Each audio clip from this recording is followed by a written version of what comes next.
Hello guys, welcome back to our channel.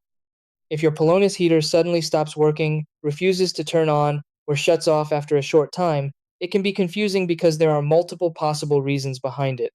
Sometimes it's not just one issue, it could be related to power supply, thermostat settings, or even the built-in overheat protection system doing its job.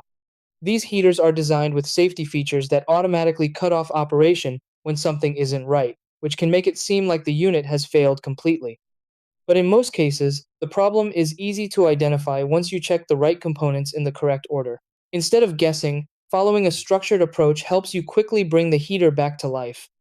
In this video, I'll walk you through exactly how to troubleshoot and fix a Pelonis heater step by step. Try these.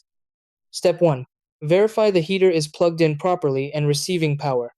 Step 2. Check the power outlet by testing it with another device. Step 3. Set the thermostat higher than the current room temperature. Step 4. Turn off the heater and allow it to cool if overheat protection is triggered. Step 5. Inspect and clean any dust-blocking vents or airflow. Step 6. Turn the heater back on and confirm it operates normally.